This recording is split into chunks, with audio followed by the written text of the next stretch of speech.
Muy buenas noches, mis amados hermanos. Qué gozo y qué alegría estar nuevamente reunidos con ustedes. Estamos con un nuevo desafío, hacer una introducción a la reseña del Nuevo Testamento y espero que el Señor nos ayude en este tiempo. Vamos a pedirle a nuestro hermano Carlos que ore por nosotros para comenzar clase. Amén. Amado Dios y Padre de la Gloria, te damos gracias por esta noche que llega, Señor. Gracias, Señor, por la enseñanza que el pastor Juan José nos va a dar, Señor. Te pido que seas tú guiándolo, Señor, y que seas tú, Señor, llenándonos de sabiduría, Señor, de inteligencia y de conocimiento, Dios, para poder retener, Señor, la enseñanza y poderla poner por obra, Dios.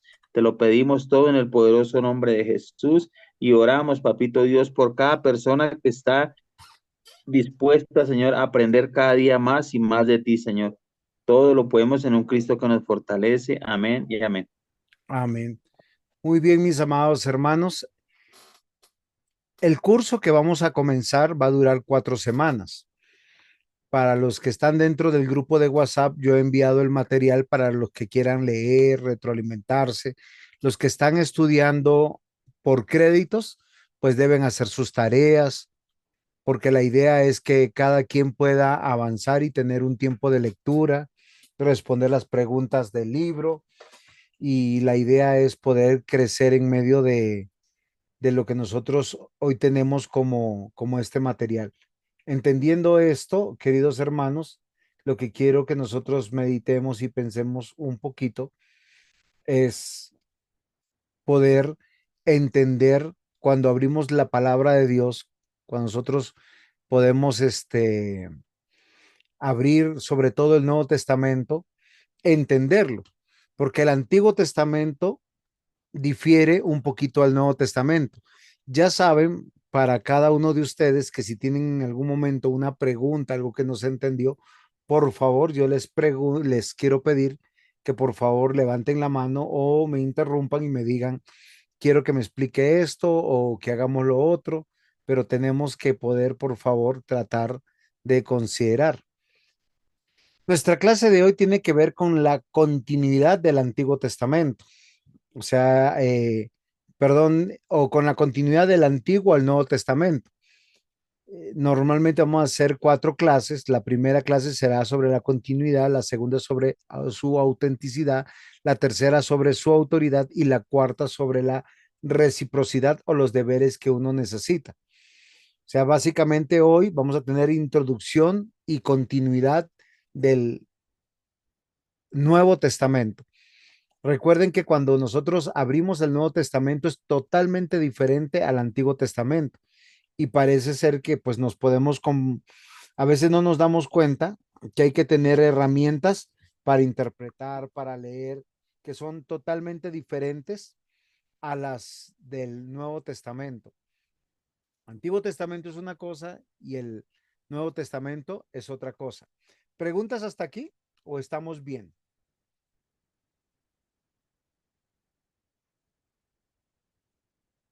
Muy bien.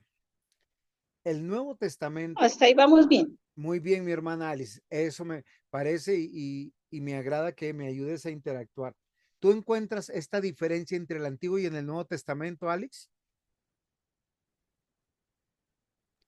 Sí, por supuesto que sí, porque el Nuevo Testamento eh, ya habla de ese, bueno, ya nos habla de Cristo. O sea, bueno, toda la Biblia nos habla de Cristo, pero aquí ya es lo que Cristo ya estuvo aquí en la tierra como hombre, Dios como hombre. Y de ahí en adelante ya es todo diferente. Ok, eso me parece muy bien. ¿Qué otras diferencias se encuentran entre el Antiguo y el Nuevo Testamento, Alex?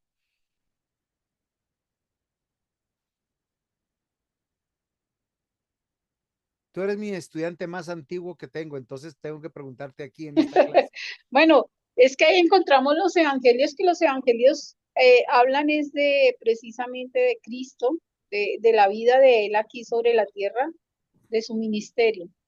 Y luego ya sigue todo lo que son los hechos, que es todo lo que ya los apóstoles hicieron después de la muerte de Jesucristo, y luego siguen todas esas cartas y libros, cartas y más cartas que son dirigidas ya a la iglesia como Ok, tal. fíjate que vamos encontrando algunas diferencias, ¿no? Los libros Ujú, del sí, Antiguo señor. Testamento, los históricos son diferentes a los históricos del Nuevo Testamento. Los históricos del Antiguo Testamento son recopilaciones de hechos que pasaron, ¿sí? Sin embargo, eh, los libros históricos del Nuevo Testamento están divididos entre los cuatro evangelios y hechos de los apóstoles. Y luego tenemos, como tú dijiste, cartas más cartas más cartas, pero son dirigidas a la iglesia. Podríamos decir que son cartas de Dios dirigidas a la iglesia y finalmente un gran libro que cierra, que es el de Revelaciones o Apocalipsis. El Nuevo Testamento, yo quiero que cuando ustedes abran el Nuevo Testamento, ustedes comprendan que es diferente al Antiguo Testamento. Es una segunda gran parte de la Biblia cristiana y representa una conclusión natural del Antiguo Testamento. O sea, nosotros tenemos una historia que comienza en el Antiguo Testamento, pero que termina en el Nuevo Testamento. Es una conclusión natural. Por lo tanto, no se puede interpretar el Antiguo Testamento sin el Nuevo Testamento y el Nuevo Testamento sin el Antiguo Testamento. ¿Esto es comprensible? Sí, señor, así es. Ok. Carlitos, tú me estás entendiendo lo que estoy diciendo sobre que no podemos interpretar el Antiguo Testamento sin el Nuevo Testamento y el Nuevo Testamento sin el Antiguo Testamento. Van concatenados. ¿Es entendible? Sí, señor, porque el uno va de la mano del otro. Muy bien. Y recuerden que estoy usando una palabra clave acá, que el Nuevo Testamento es una conclusión, o sea, como que cierra el tema. Nos da a entender cosas que en el Antiguo Testamento no se percibían claramente, estaban como en sombra, ¿sí? Ahora, nosotros tenemos que entender que el mensaje que encontramos del Nuevo Testamento básicamente es el corazón de la Biblia. ¿En qué sentido? En el sentido del cumplimiento, debido a que en el Antiguo Testamento la parte más importante sería el Pentateuco con la ley de Dios, la Torá.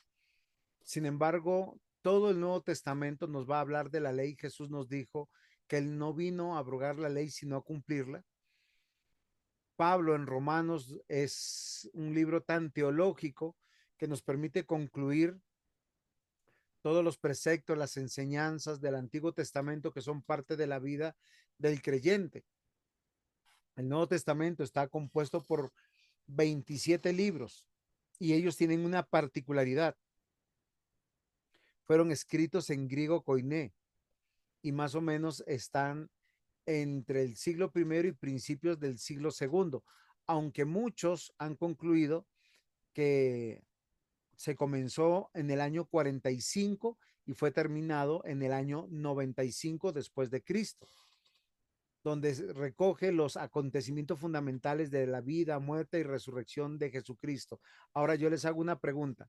Frente a esta oración, vida, muerte y resurrección de Jesucristo, ¿con qué otras palabras pudiéramos entenderlo?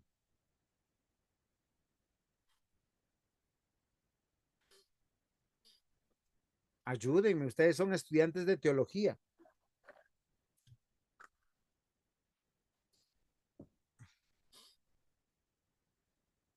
Cuando a ustedes le dicen vida, muerte y resurrección de Cristo, ¿en qué piensan?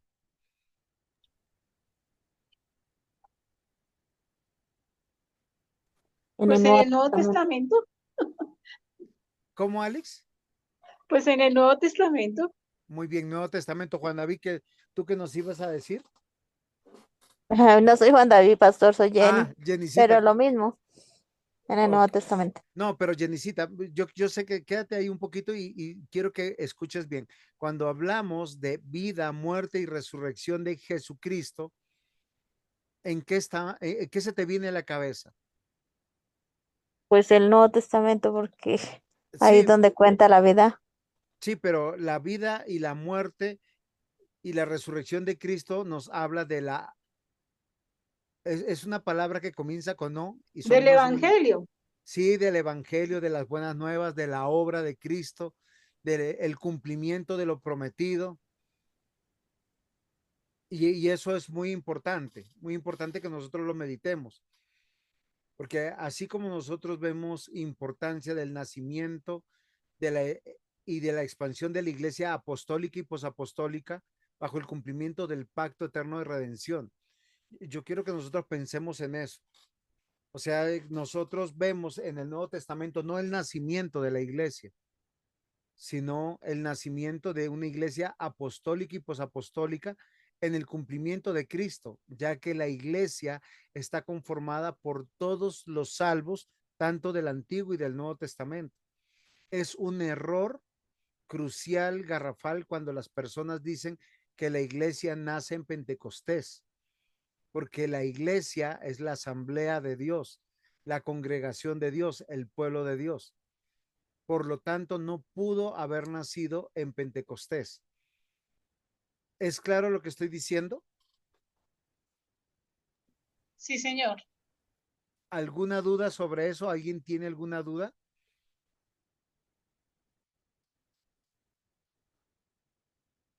No tengan temor a equivocarse porque aquí están en un ambiente académico. Es que a muchos les han dicho que la iglesia nació en el Pentecostés, en el Nuevo Testamento. Y la Biblia habla que los salvos como Adán, Eva, Abel, Noé, Abraham, Isaac, Jacob, David, Salomón y todos los que encontramos en Hebreos 11 son parte de la iglesia. No podemos dividir la historia de la redención o la historia de la salvación o a los salvos en el Israel del Antiguo Testamento y en la iglesia del Nuevo Testamento. La conclusión natural de el Nuevo Testamento, Pablo nos la explica en Romanos, diciéndonos que la iglesia siempre ha estado compuesta por personas judías y por personas gentiles. Y nosotros vamos a encontrar esa misma relación en el Antiguo Testamento, tanto así que en la genealogía de Jesús está una moabita. Y yo quisiera que nosotros pensáramos, porque Dios hizo un solo pacto de darse a conocer, de manifestar a su Hijo, el Rey de Reyes, Señor de Señores, que es el Señor Jesucristo, a su pueblo, ese pueblo que está conformado por todos los salvos de todos los tiempos que conforman la asamblea, la congregación, la iglesia de Dios. ¿Preguntas hasta aquí?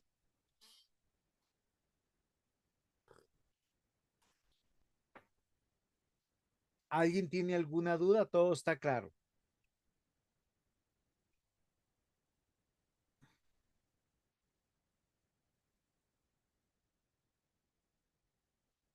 El objetivo principal, queridos hermanos, de leer el Nuevo Testamento correctamente es tener un buen entendimiento o discernimiento.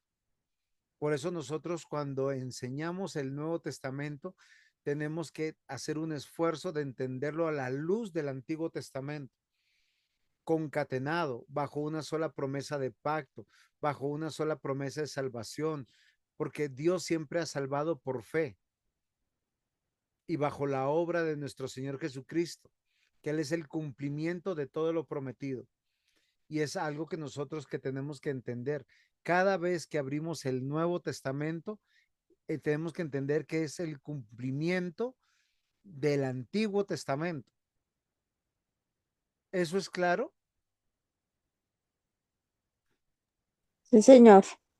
Muy bien. Hemos hablado de los evangelios, Mateo, Marcos, Lucas y Juan, van en ese orden. Cuando ustedes abren el Nuevo Testamento, van a encontrar el libro de Mateo, de Marcos, de Lucas, de Juan, donde narra la vida y enseñanzas de Jesús desde diferentes perspectivas y propósitos. Mateo presenta a Jesús de una manera, Marcos de otra, Lucas de otra, Juan de otra. ¿Quién se acuerda cómo los presenta?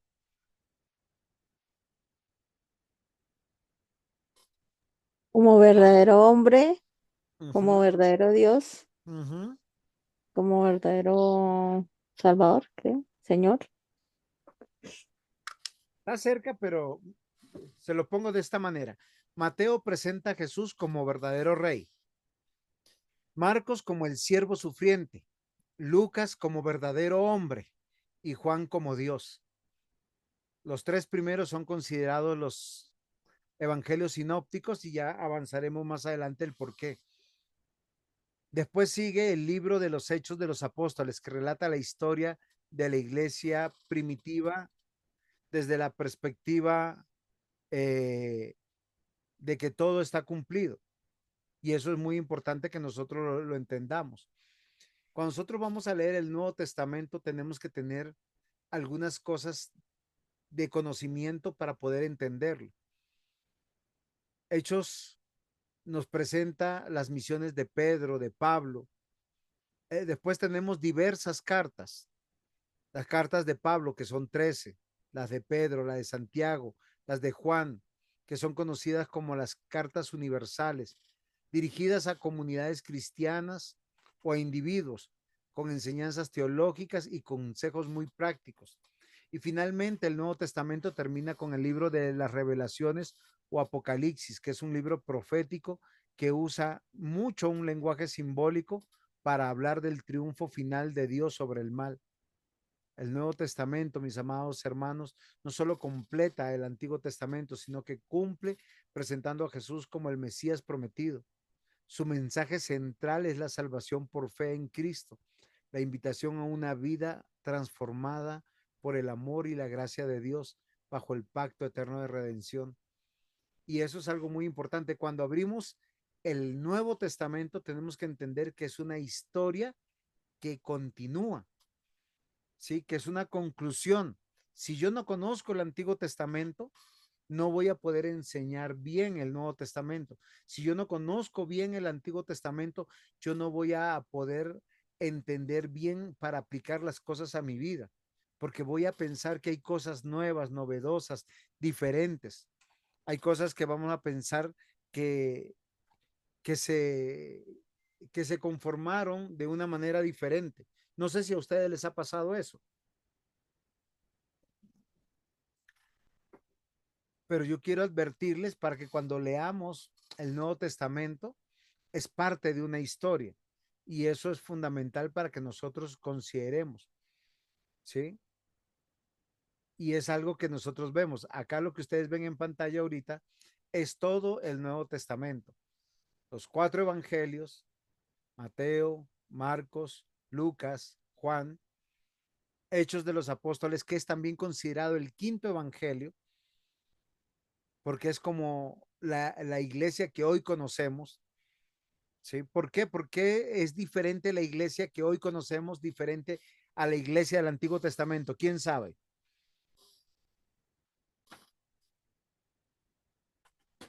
Arriesguense, muchachos, arriesguense. Si se equivocan, van a aprender más. Si se quedan callados, no van a aprender. Bueno, la iglesia que hoy conocemos es apostólica, o sea, es por la enseñanza de los apóstoles, ¿sí? De los que ellos estuvieron ahí junto a Jesús y fueron de los que aprendieron de Jesús, o sea, todo eso. Eh, la iglesia que nos muestra en el Antiguo Testamento, pues era por profetas. Dios utilizaba a esos hombres profetas para dar a conocerse él. Alice, ¿te puedo hacer una pregunta? Claro que sí, ¿Qué enseñaron los profetas? la ley del Señor, ¿Y el qué enseñaron Evangelio, los igual, apóstoles? la ley de Dios también. Ok, eso es algo particular, entonces no hay diferencia. Es que es curioso, cuando Pablo le escribe a Timoteo, dice, toda la escritura es útil para enseñar, para redarguir, para instruir en justicia, a fin de que el hombre de Dios sea perfecto en todo su camino. Le está diciendo, te voy a enseñar sobre la ley de Moisés, sobre lo que los Moisés, sobre lo que los profetas enseñaron, que era la ley de Moisés, sobre los libros poéticos que era sobre la ley de Moisés, sobre los libros históricos que es sobre la ley de Moisés. Entonces, ¿qué es lo que cambia?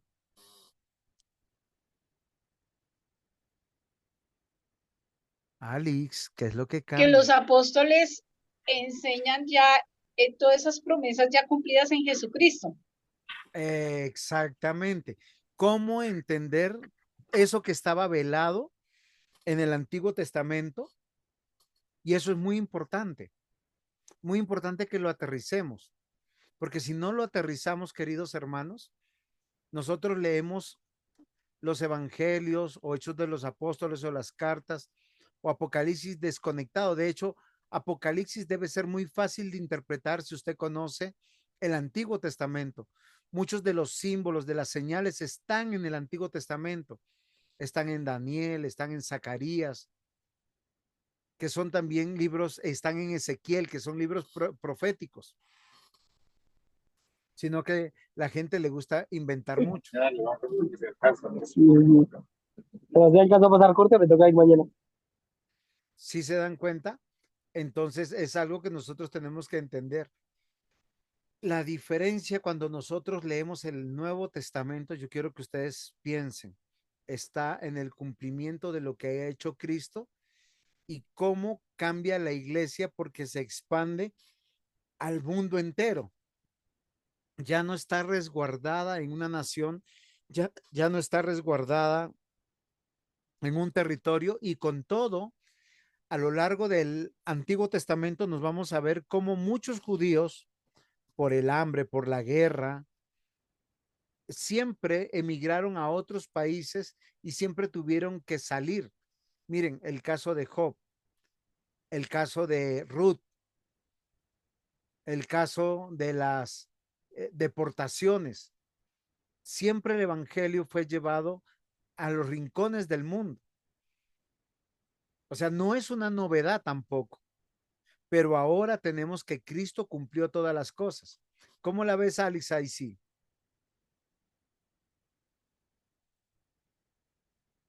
Sí, sí, señora, sí. Eso sí marca una diferencia. Aquí, como parte de la introducción, vamos a hacer una aclaración. Origen y significado del término Nuevo Testamento, porque nosotros siempre nos hemos quedado con la traducción latina. Nuestra Biblia está dividida en dos grandes secciones de manera natural, que nosotros llamamos Antiguo y Nuevo Testamento. Pero exactamente qué significa. Mira, la palabra griega para testamento es diaquet. En latín fue traducida como testamentum. Significa testamento o pacto, pero usada en relación con el Nuevo Testamento sería mejor la palabra pacto porque es una mejor traducción, porque toda la Biblia tiene una sola realidad. ¿Saben cuál es esa sola realidad? Que hay un pacto que hizo Dios consigo mismo de salvar personas, de arrancarlas del mundo, de arrancarlas del reino de las tinieblas, de arrancarlos de la ignorancia, porque el hombre desde que cayó en pecado se ha perdido en su mente, en su inteligencia, en su espiritualidad. Entonces, cuando nosotros hablamos del Antiguo y Nuevo Testamento, pudiéramos hablar del Antiguo o Nuevo Pacto como tal. Y es algo que es muy importante para nosotros. El uso de pactos, de pacto de Dios, sí, es designa una relación como Dios lo hace con los hombres. ¿Qué es lo que me explico? Dios determinó relacionarse con su creación a través de un pacto y ese pacto es vinculante. Yo siempre les he dicho, y eso es la palabra de Dios, eso es la Biblia. Por eso la historia comienza en Génesis y termina en Apocalipsis. La historia de Dios y de la iglesia no comienza con Mateo, no comienza con Hechos de los Apóstoles, no comienza con Pentecostés. Es la mitad de la historia. Y esto es algo que es muy importante. ¿Por qué les digo que el Nuevo Testamento es una conclusión? Pensemos en algo. ¿Cuánto tiempo le llevó al pueblo de Dios escribir el Antiguo Testamento? Aproximadamente. Cronológicamente, ¿en cuánto tiempo se escribió?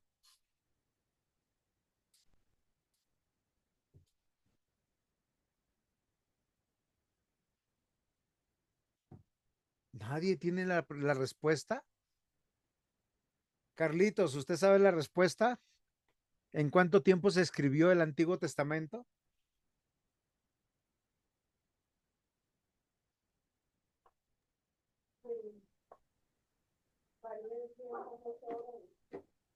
No escuché, No, pastor. Carlitos. No, pastor. ¿Usted sabe en cuánto tiempo se escribió toda la Biblia? No, señor. ¿Quién sabe aquí que está en el público de nuestros estudiantes? ¿En cuánto tiempo se escribió toda la Biblia? De Génesis a Apocalipsis. Se escribió en 3 continentes, se escribió a lo largo de 40 autores, pero ¿en cuánto tiempo? Aproximadamente, les voy a dar la respuesta, 1500 años. De esos 1500 años, por lo menos 1455, no, 1445 años lo ocupó el Antiguo Testamento. Y el Nuevo Testamento fue escrito entre el año de 1940, perdón, del año 45 después de Cristo al año 95 después de Cristo, aproximadamente. Unos dicen que el año 100, pero no es muy seguro, pero es más seguro entre el 45 y el 95, que son 60 años. Por eso les digo que es una conclusión natural de todo el Antiguo Testamento, donde Dios nos concluye la promesa del Mesías. El uso de pacto de Dios designa la relación como Dios hace con los hombres y los que pueden ser recibidos por Dios. La Biblia dice y enseña que solo ha habido un método de salvación y es por medio de la fe en el Mesías, la fe en el Cristo, la fe en Jesús. Dice la escritura que no hay otro nombre dado debajo del cielo a los hombres para que puedan ser salvos, que es el de Jesús. Por eso nosotros tenemos que entender o tener una buena comprensión de la escritura, esforzarnos por leer toda la Biblia, conocer tanto el Antiguo y el Nuevo Testamento. El Antiguo Testamento o pacto principalmente es un registro de los tratos de Dios con su pueblo en base al pacto del Mesías prometido. Desde Génesis nosotros vemos que Dios dice que va a establecer un reino. En Génesis 1:26 le dice al hombre, fructifíquese, multiplíquese, llena la tierra de la imagen y semejanza de Dios. Luego en Génesis 3:15 promete un Salvador que pisará la cabeza de la serpiente y la serpiente le morderá en el calcañar. Y a partir de este momento nosotros damos cuenta cómo su pacto se va retroalimentando por promesas pactuales, donde Dios es el que salva por gracia. ¿Quién es el primer salvo de la historia de la redención?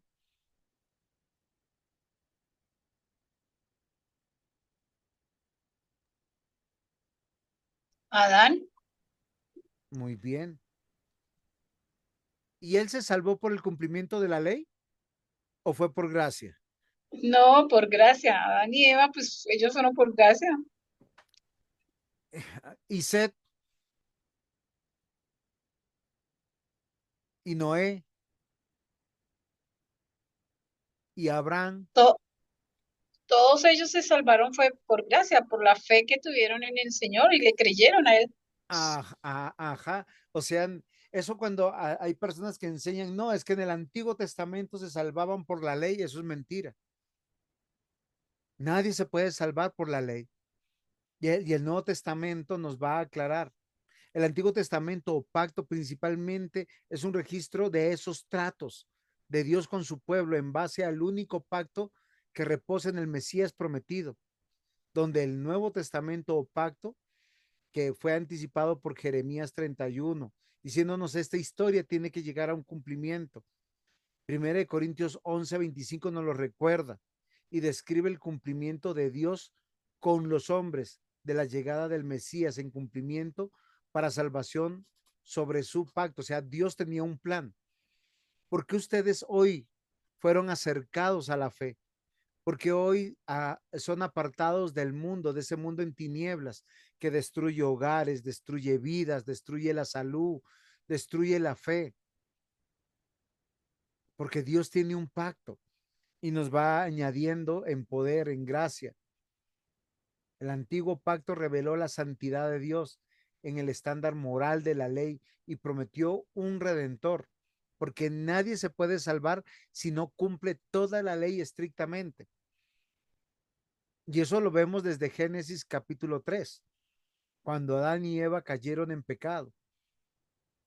El hombre cae en pecado y en vez de volverse al Dios lleno de gracia, de bondad, de misericordia, de generosidad, se esconden, huyen y Dios los tiene que buscar. Eso es un acto de gracia. Los justifica, los regenera, los evangeliza propiamente. El nuevo pacto muestra la santidad de Dios en su Hijo justo, el único que puede cumplir todas las demandas de la ley. Dios cuando le dijo a Adán, si comes del árbol de la ciencia y del bien, ciertamente morirás, esa declaración decía que él tenía que obedecer absolutamente y perfectamente esa orden, si no moriría. Si él hubiese cumplido, no hubiera ningún problema, pero no hubiera esta historia de redención. El Nuevo Testamento entonces contiene las escrituras que revelan el contenido del nuevo pacto. Jeremías 31:31 dice, he aquí que vienen días, dice Jehová, en los cuales haré nuevo pacto con la casa de Israel y con la casa de Judá. Ahora, aunque la impresión que tenemos aquí, que es algo nuevo en detrimento de algo, es algo equivocado. Alice, ¿qué ibas a decir? No, no, no, pastor, nada. No, tranquila, diga, pregunte, participe, que a mí me ayuda. No, no, pastor, no. Ahí voy bien. No, pero no tiene ninguna duda.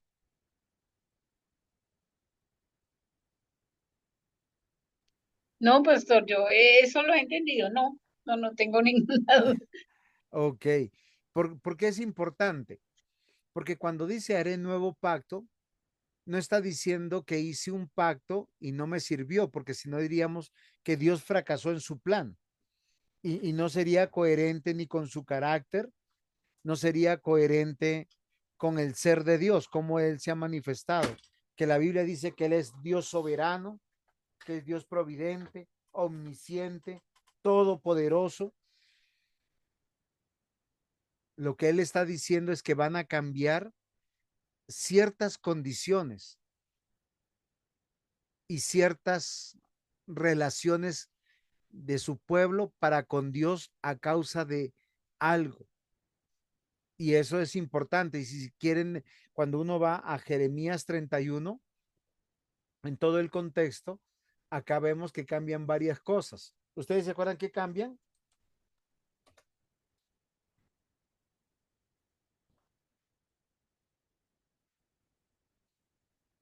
Habríamos que leer Jeremías desde el versículo 27. Dice, he aquí vienen días, dice Jehová, en que sembraré la casa de Israel y la casa de Judá de simiente de hombre y de simiente de animal.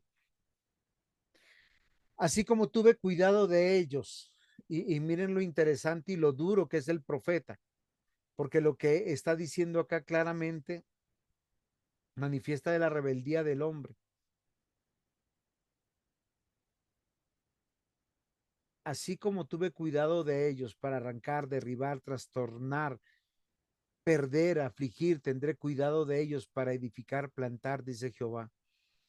Dios dice que un acto de disciplina es un acto de amor que hace Dios para reconvenir nuestros planes, nuestras necesidades. En aquellos días no dirán más, padres comieron, los padres comieron las uvas agrias y los dientes de los hijos tienen dentera, sino que cada cual morirá por su propia maldad.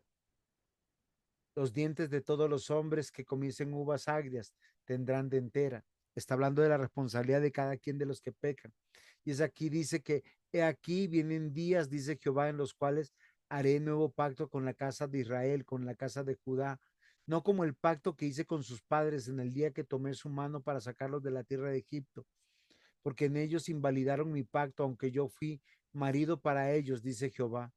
Pero este pacto que haré con la casa de Israel, después de aquellos días, dice Jehová, daré mi ley en su mente, la escribiré en su corazón, y yo seré a ellos por Dios, y ellos serán por pueblo. Y eso es algo maravilloso que nosotros tenemos que comprender. El Nuevo Testamento nos va a reflejar estas promesas del nuevo pacto. Dice que en el nuevo pacto no faltará maestro que enseñe, porque todos serán maestros, todos me conocerán. Dice, desde el más joven hasta el más viejo, yo les perdonaré todas sus maldades y nunca más me acordaré de sus pecados. Les juro que así será. Y esa es una buena noticia para nosotros. Y eso es posible cuando uno entiende lo que Pablo escribió en 1 Corintios 11:25.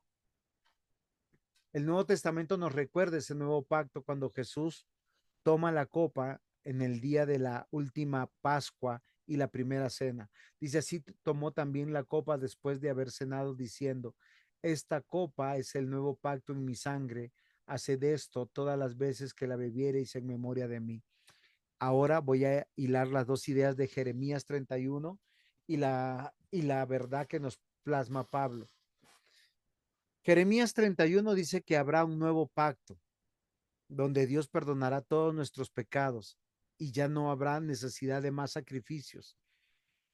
El nuevo pacto, que es firmado en la sangre de Cristo, nos asegura que ya no necesitamos más sacrificios, así como lo dice Hebreos capítulo 9, que habían muchos sacrificios que se hicieron, pero no quitaron los pecados del pueblo, porque todos esos corderos muertos en el Antiguo Testamento, becerros, apuntaban a la muerte del Cordero de Dios, el que quita el pecado del mundo. Porque Cristo es el nuevo pacto y el Nuevo Testamento se lee en esa perspectiva, el cumplimiento. ¿Preguntas hasta aquí?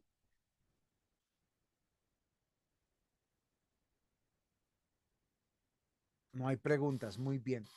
Entonces, entendiendo y haciendo esta aclaración que hemos hecho, ahora vamos a poder conocer algo de historia. Porque yo quiero que conozcan algo de historia para que cuando ustedes comprendan o lean el Nuevo Testamento, tienen que hacer un esfuerzo que los tiempos del Antiguo Testamento con los tiempos del Nuevo Testamento cambiaron.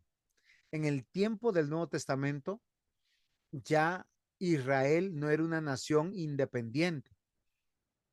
Roma era el poder dominante mundial y gobernó sobre la mayoría del mundo antiguo. Pero un pequeño pueblo de Palestina, Belén de Judea, nació el que cambiaría el mundo. Acerca de esta persona el apóstol Pablo escribió, pero cuando la plenitud del tiempo llegó, Dios enviando a su hijo nacido de una mujer, nacido bajo la ley, es decir, el antiguo pacto, de variadas, especiales y maravillosas maneras, Dios había preparado el mundo para la venida del Mesías y varios factores contribuyeron a esta preparación. O sea, el punto exacto para partir la historia es el nacimiento de Cristo. Cuando ustedes leen el Nuevo Testamento, tienen que ver la intervención de Dios. El mundo de Palestina estaba influenciado por un mundo grecorromano dominante. Nunca este punto de inflexión en la historia se va a repetir, porque no hubo imperio más permisivo, pero a la vez más cruel que el imperio romano. ¿Y por qué se los digo? Porque el imperio romano permitía cualquier tipo de religión. En el Imperio Romano no se perseguían por diferentes tipos de religiones. En el tiempo, queridos hermanos, del Nuevo Testamento, Roma le decía al mundo entero, crean lo que quieran, pero paguen impuestos. Les permitían tener su propia creencia, les permitían tener sus propias monedas, sus propias economías, sus propios gobiernos, sus propias políticas, pero todos eran súbditos. Pero a los que se les rebelaban eran lo suficientemente duros para con ellos. Para la preparación de la venida de Cristo, Dios obró en medio de la historia. Los judíos fueron escogidos por Dios de entre todas las naciones para ser una posesión valiosa como un reino de sacerdotes y una nación santa, para que ellos guardaran la ley. Nosotros lo encontramos en Éxodo capítulo 1, versículos 5 al 6. Por eso tenemos que considerar que aunque los salvos que conforman la iglesia del Antiguo Testamento son de diferentes lugares, de diferentes eh, naciones, podríamos de alguna manera decir, entre hombres y mujeres, todos fueron elegidos para ser apartados, pero tuvo una promesa para un pueblo dentro de un territorio, dentro de una raza en especial. Y ellos recibieron las promesas de Dios, dadas desde el Génesis 1, y ver los eventos relacionados y concatenados a los patriarcas como Abraham, Isaac, Jacob, que ellos no eran judíos, pero ellos serían custodios de la palabra de Dios, custodios del mensaje del Redentor. Por consiguiente, el Antiguo Testamento está lleno de Cristo y anticipó su venida como una sufriente y gloriosa salvación. Además, no solo esto, mis amados hermanos, muchas de las profecías han sido muy precisas para hablar del linaje del Mesías, el lugar de su nacimiento, las condiciones de su vida, alrededor de su tiempo, vida, muerte, incluso su propia resurrección. El mundo del Nuevo Testamento esperaba al Mesías, solo que el Mesías solo puede verse por medio de la fe, por medio de haber nacido de nuevo. El mismo Señor Jesús le dijo a Nicodemo, ¿y tú eres maestro de la ley y no entiendes esto? Es necesario nacer del agua y del espíritu. Pero mis amados hermanos, siempre el hombre manifiesta su rebelión, su obstinación, su desobediencia, porque solo Dios puede ser conocido por medio de la fe. Ellos tenían la palabra de Dios, tenían la verdad sobre el Mesías y no lo podían entender. Estaba sobre sus narices. Pero como Dios es el que se tiene que dar a conocer, Dios continúa con su plan de redención y conforma una nación.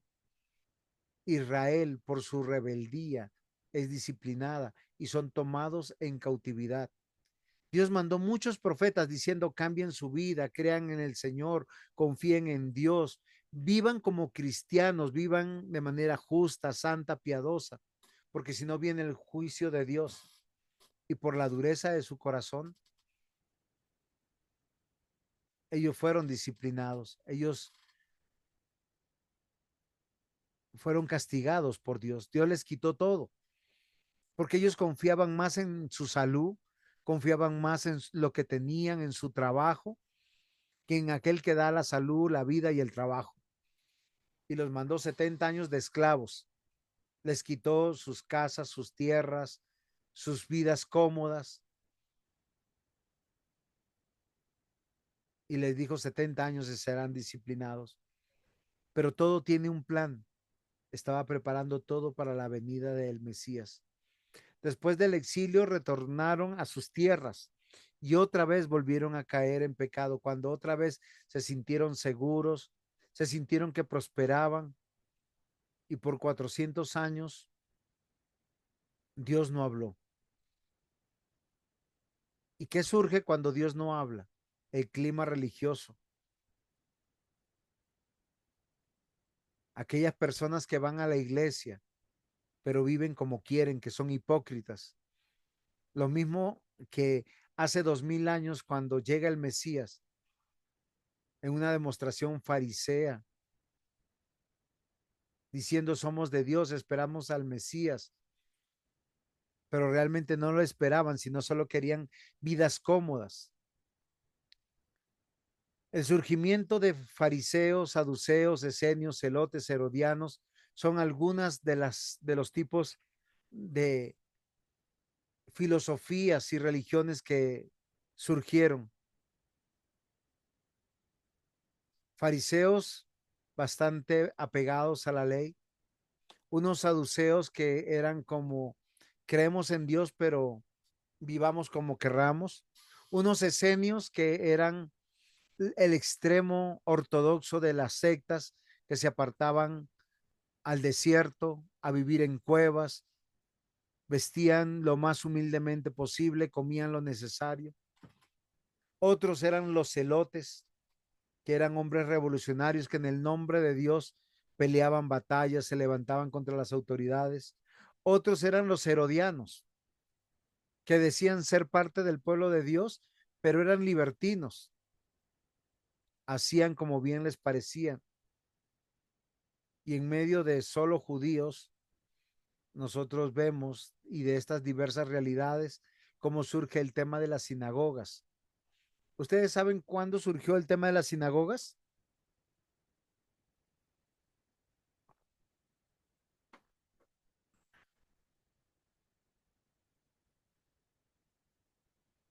Es una pregunta. Alex, No, pastor, no. Carlitos, ¿sabe cuándo surgió las sinagogas? No, señor. Cuando fue destruido el templo y ellos fueron exiliados. Al no haber templo, ellos necesitaban seguir leyendo las escrituras, buscando de Dios. Surgió en el exilio y esa idea vino con ellos. Lo mínimo que se conformaba eran por 12 adultos, donde siempre había un varón que presidía, que se leía las escrituras. Ellos también cantaban dentro de las sinagogas, presentaban también sus ofrendas o sus diezmos, porque a veces nos parece que la iglesia de hoy es una nueva invención y no, hay muchas cosas que ya estaban dentro del pueblo de Dios.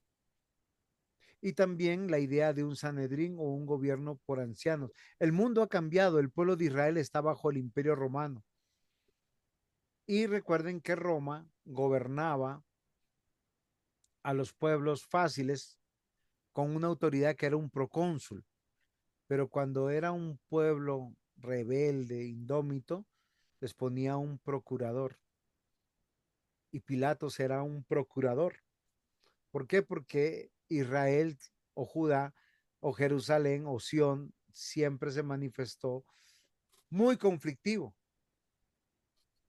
Entonces, algo que es interesante dentro de esto es para que ustedes cuando lean el Nuevo Testamento entiendan esta verdad. Ahora, entendiendo los cambios históricos, que ya Israel no es una nación libre, sino está bajo el poder de un imperio que crucificará al Salvador, también Dios permitió el surgimiento de un idioma que llevara el Evangelio al mundo entero. Y es muy significativo que cuando Cristo vino para ser el Salvador del mundo, Él mandaría a sus discípulos a los confines de la tierra para proclamar el Evangelio.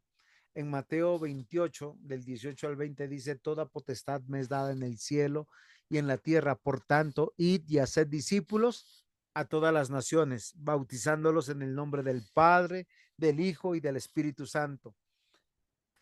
Enséñenles todas las cosas que yo os he mandado y yo estaré con vosotros todos los días hasta el fin del mundo.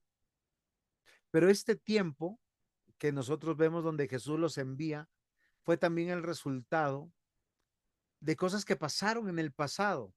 Antes de que llegara Jesucristo, 300 años antes, nosotros vemos cómo el mundo conocido por poco tiempo cayó en manos de Grecia.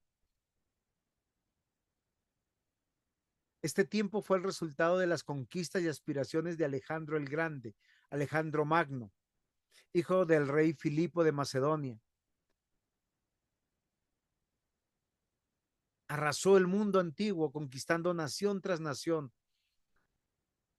Y su deseo era que este mundo sea unido bajo un mismo idioma. Ptolomeo II, él tradujo la ley de Dios, lo que nosotros conocemos como la Tanakh, que está conformada por la Torá, por los libros históricos, poéticos y proféticos, al idioma griego, la Septuaginta. Y eso debe ser muy importante, porque el idioma griego era una lengua común, no solamente de la cultura griega, era del mundo entero. Y esto permitió que cuando el Evangelio es escrito, sea escrito, perdón, cuando el Nuevo Testamento fue escrito en idioma griego. El mundo del Nuevo Testamento había sido helenizado. ¿Qué quiere decir? Que todos tenían las influencias grecorromanas. ¿Ustedes sabían esto o no? ¿O habían considerado esto? No, señor. Porque a veces nosotros solo leemos la palabra de Dios en nuestro idioma y no nos damos cuenta todo lo que Dios hizo. 300 años antes de que llegara Jesús ya había un idioma universal que era el griego. Dios estaba trabajando, preparando el mundo para un idioma común y uno que era un vehículo sin igual de comunicación por su claridad, por su precisión, para proclamar el mensaje del Salvador. Y eso es muy importante. Ustedes saben que los griegos se jactan que no hay palabra en el mundo, en cualquier idioma que no esté en griego, porque el idioma griego abarca todos los significados, todas las palabras. El Nuevo Testamento fue escrito en el griego del pueblo, el griego koiné. No se escribió en hebreo, no se escribió en arameo, se escribió en griego. Y eso es muy importante que no olvidemos cuando leemos el Nuevo Testamento. Por eso estamos hablando en esta clase de la continuidad. Antiguo Testamento estaba en un idioma selecto solo para una nación, hebreo y algo de arameo. Pero cuando se abre al mundo entero, ya había sido traducida toda la Tanakh al griego, pero pasa algo en la historia que es muy importante que Dios prepara, el surgimiento del Imperio Romano. Augustus fue el primer romano en llevar la púrpura imperial y coronarse como uno de los gobernantes del imperio.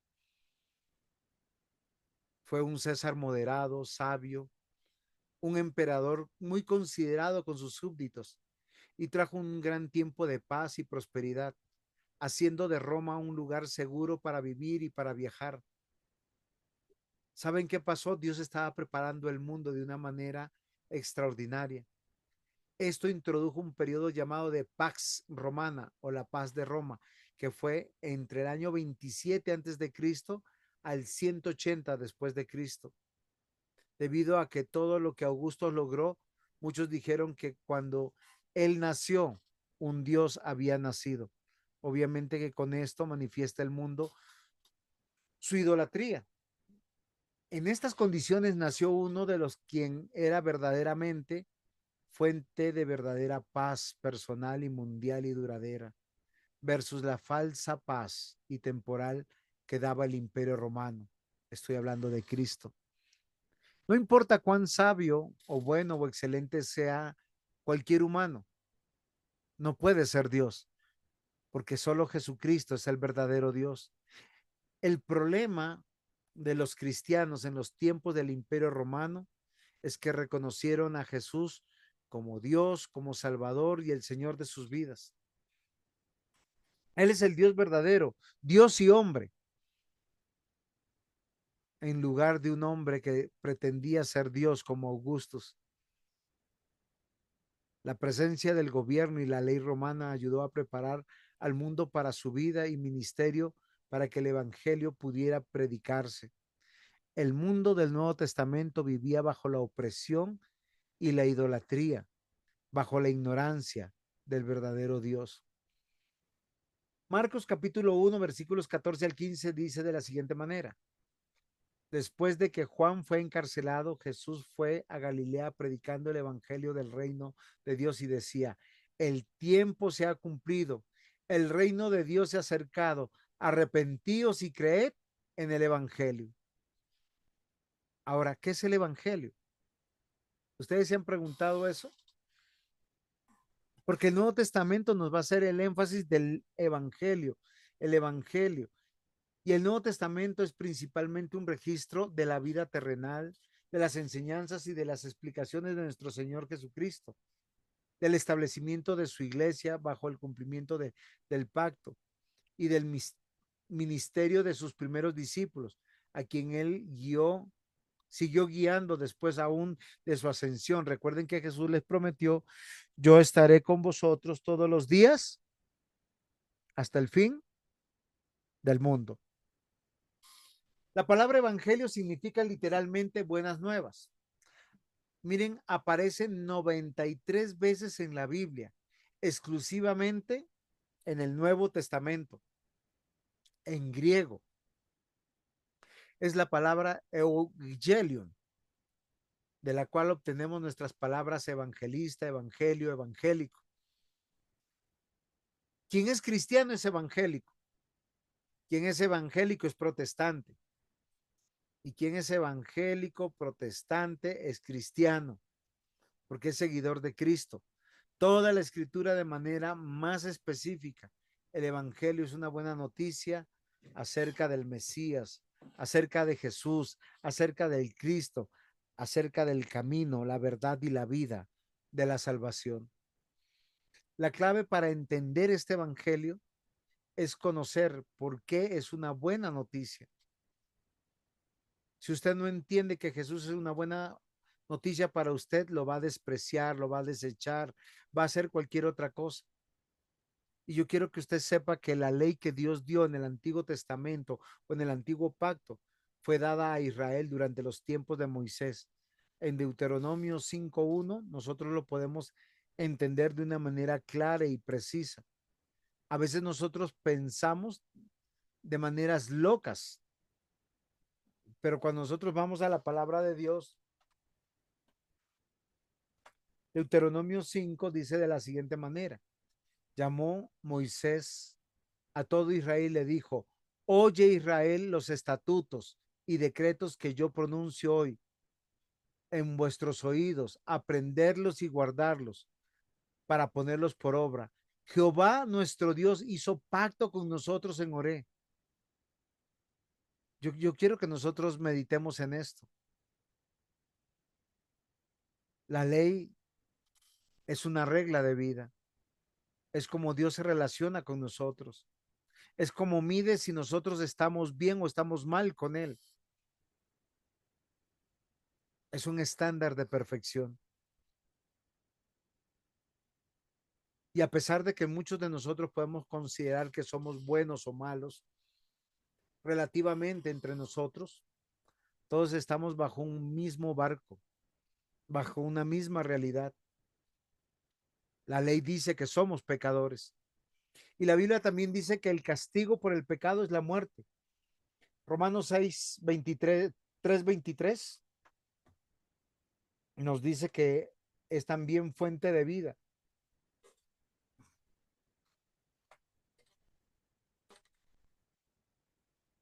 Por cuanto todos pecaron, están destituidos de la gloria de Dios. Y Romanos 6:23 dice: la paga del pecado es muerte. También el Antiguo Testamento dice: toda alma que pecare, esa morirá. Acá viene la buena noticia. El que cree en Cristo, sus pecados son perdonados. El que cree en Cristo, como dice la Biblia, y solo como dice la Biblia, para poder tener un destino eterno con Dios, para poder ir al cielo, para que la morada de Dios y el reino de la vida y de la luz sea nuestro. Nuestros pecados tienen que ser perdonados, pagados por alguien. Eso es lo que establece la ley. No hay una buena obra que nosotros podamos hacer para pagar lo que exige la ley. El Evangelio implica la muerte de Jesús en la cruz como una ofrenda por el pecado para cumplir el requerimiento justo de la ley. Romanos 8, versículos 3 al 4 lo dice, Hebreos 10, 5 al 10, que todos los carneros, sacrificios del Antiguo Testamento apuntaban al único y verdadero sacrificio. Bajo la ley se ofrecieron sacrificios de animales año tras año, como un recordatorio de que el pueblo había pecado y un símbolo que solo la muerte y el derramamiento de sangre era la paga justa que la ley de Dios demandaba. Cristo se ofreció en el Calvario. Ese símbolo se convirtió en una realidad. Por eso cualquier tipo de religión que te diga que hay otro camino que no sea Cristo es una mentira, porque la obra de expiación, la obra de pagar por eso fue cumplida en Cristo Jesús. Juan el Bautista dijo, Él es el Cordero de Dios que quita el pecado del mundo. Queridos hermanos, en los tiempos del Antiguo Testamento, el mundo era religioso, con una religión vacía, con una religión que se convirtió en una carga, porque ellos pensaban que se podían salvar por la ley. Por eso que cuando usted, antes de inspeccionar el Nuevo Testamento, sería bueno hacer un cuadro general cómo era el mundo religioso cuando el Salvador entró en escena, cuando la iglesia fue enviada al mundo y el mensaje del Salvador es dado como un respiro, como un bálsamo, para entender que la salvación es por gracia frente a una vida caótica, llena de demandas, llena de obras. La iglesia del nuevo pacto nace en un mundo lleno de religiones, de competencias, de ritos, de tradiciones, por alcanzar un dios o dioses que eran inaccesibles para el hombre. Los hombres habían construido diferentes tipos de religiones. Estoy hablando en los tiempos del Nuevo Testamento. Por eso el Evangelio de nuestro Señor Jesucristo es una buena noticia. El mismo Señor Jesús dijo, venid a mí todos los que estáis trabajados y cargados y yo os haré descansar.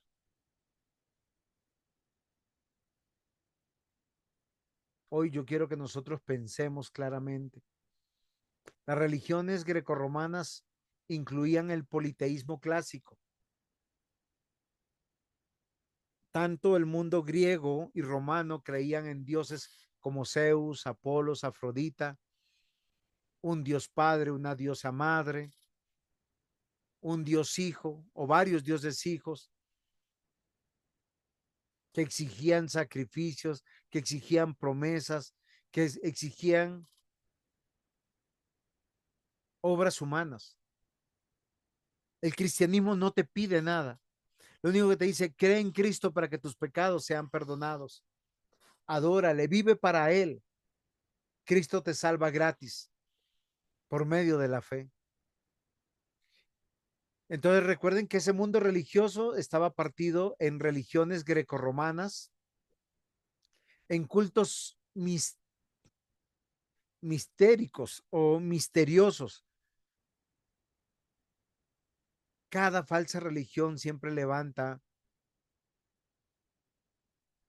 dioses mujeres, como los de Isis, Mitra, que ofrecían experiencias religiosas, personales, promesas de salvación, aún vida después de la muerte, pero no una resurrección para vivir en la eternidad, sino para resucitar en este mundo. Filosofías religiosas como el estoicismo, el ismo, aunque eran más filosóficas. El estoicismo era el cuerpo es malo, el espíritu es bueno. Y el epicureísmo hablaba de que por el conocimiento llegábamos a la perfección, cambiaba la forma de vivir del mundo. El zoroastrismo, ese era otro tipo de religión del Nuevo Testamento, un dualismo entre el bien y el mal. Yo quiero que nosotros pensemos que en ese mundo fue escrito y se cumplió la obra de Cristo.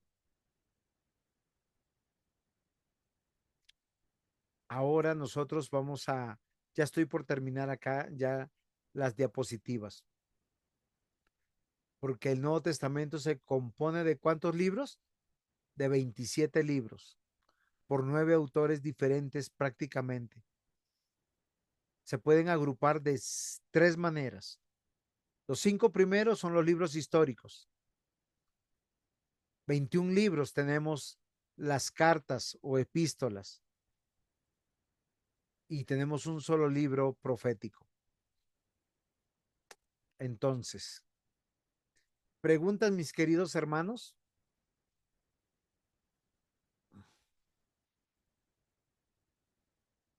Como ustedes no han participado, ¿sabían todo esto? ¿Algo les llamó la atención? Cuéntenme acá. Ahora sí podemos conversar. ¿Qué opinan? Bueno, no sabía exactamente todas esas religiones que había, pero sí que no eran, o sea, no sabía que habían tantas religiones, pero pues sí lo había notado porque hay unas cosas en el Nuevo Testamento donde yo a veces digo, ¿cómo así? Luego que, aparte de Jesucristo, ¿qué más había ahí? O sea, hay Ok. muchas conversaciones que él tiene con sus discípulos y en muchas cosas sí intuía que había otras religiones, pero no tantas. O sea, fue de bendición esta clase para ti. Por supuesto que sí, uno cada vez aprende más cosas y de pronto despeja dudas que tenía. De pronto uno no ha sido capaz como de preguntarlas porque a veces son como tan obvias que caen como raro preguntar. Sí. Ah, bueno.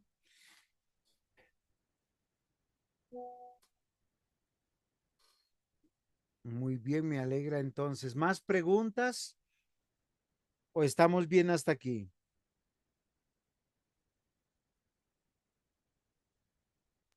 Bueno, yo tengo aquí una pregunta, pastor, que me quedó en lo de Jeremías, que su merced leyó, Ujú. donde el versículo 27 dice, He aquí vienen días, dice Jehová, en que sembraré la casa de Israel y la casa de Judá de simiente de hombre y de simiente de animal. ¿Cómo así? Está hablando de que somos mortales. Sí, Mm, básicamente. Tienes que tratar de siempre cuando encuentres ese tipo ¿ah? Ese tipo de lecturas, yo te doy una clave de estudio. Cuando tú vas a Jeremías 31:31, ¿es cierto? 31:27. Ok, 31:27. Y tú la pones en diferentes versiones, ¿sí? Mm, Tú vas a poder entender mejor. Por decirte, acá voy a leer otra versión, dice, traducción al lenguaje actual. El Dios de Israel dice, viene el día en que haré que Israel y Judá vuelva a poblarse de gente y de animales. Ya se aclaró más el asunto. Jeremías treinta y sí, uno claro. veintisiete en la palabra de Dios para todos. El Señor dice, llegará el día en que plantaré muchos hombres y animales en Israel y en Judá.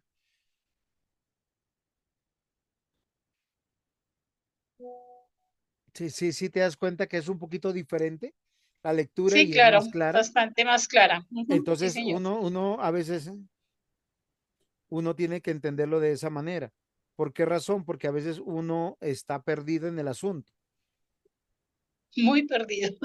Sí, porque el lenguaje de 1960 es diferente al de hoy en día para nosotros.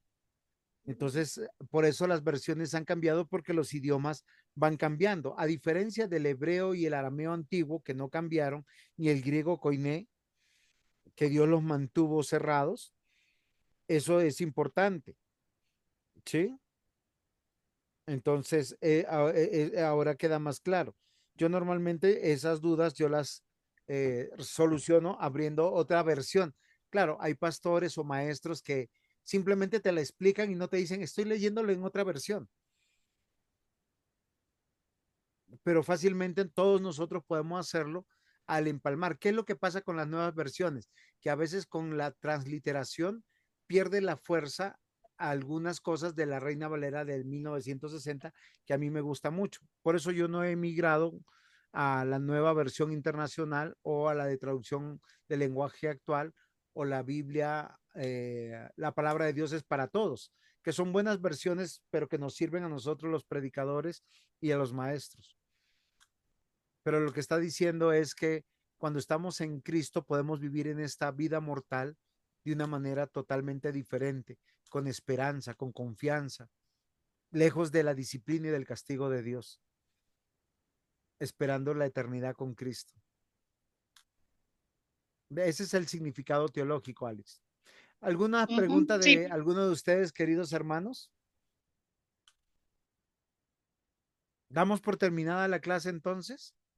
Espero que se animen, que tomen nota, que cuando se sienten ante el celular o ante el computador sería muchísimo mejor cogieran un cuaderno y anotaran, porque no lo tomen solamente como una prédica, sino para aprender.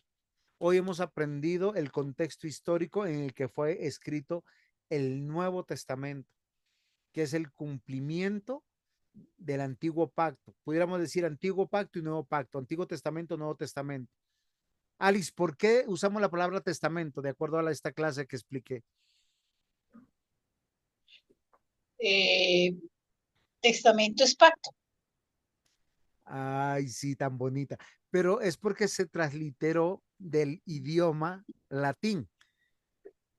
La palabra pacto se tradujo testamento, que pues significa lo mismo al latín, y nos quedamos con el latín y no con la traducción del griego, que realmente es antiguo pacto y nuevo pacto, porque todo es un solo pacto.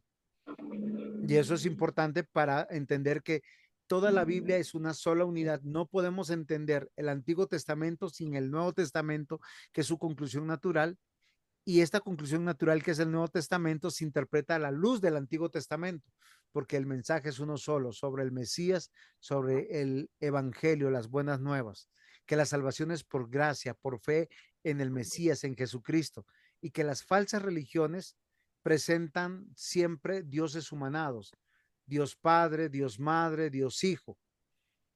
El Dios de la Biblia es un solo Dios, manifiesto en tres personas, Padre, Hijo y Espíritu Santo. ¿Preguntas?